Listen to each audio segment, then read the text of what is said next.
found a man worth following, someone who's not all beard and waistcoat, but full of integrity. I suppose I ought, therefore, to round off with something like, so whatever happens this week, we as a nation can take pride in that.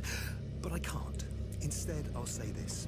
It's been good to see England led so well and so fruitfully at the World Cup with real, earned, deserved authority. And because of that, it's coming home. Oh, it's those three words. It's, look, Chloe through there cheering. She's getting taken by the moment. It's coming home, mate. It's coming home, yeah. Don't even joke about it. It's too much, isn't it?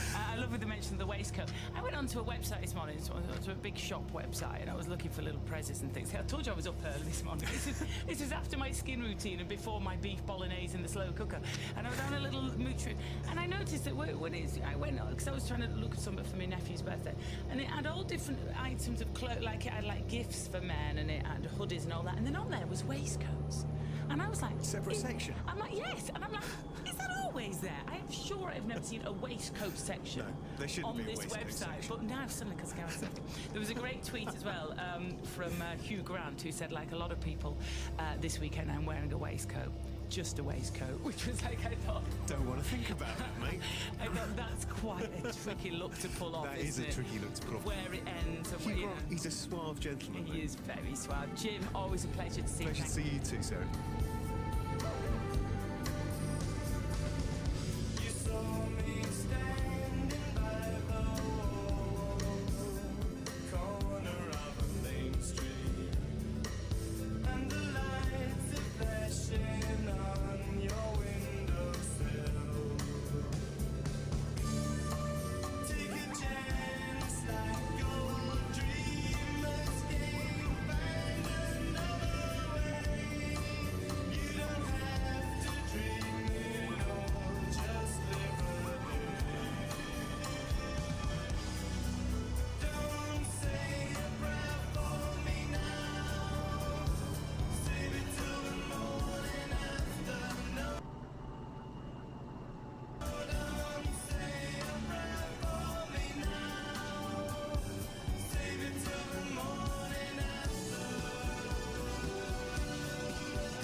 sat in the sunshine with some beautiful people, and I need to say hello to them, especially to Marie, who was in charge of yesterday's Contact Tees Tea Party for Contact the Elderly. Once a month I get to drive Thelma, though yesterday I was driving Frida. Lovely, lovely people. Joy was there as well, and Roy, and Hamita, and Karen. Darren was there as well. The beautiful blazing sunshine. There was a theme. It was at the races at the tea party yesterday. So we all went. We all had our hats on, and some of the ladies wore fascinators because it was at the races just for a lull. Because basically that's what I'm like. Anything for a cheap laugh. I was going to wear my actual. I've got like proper jockey silks and proper like racing joddies and my boots and my hat.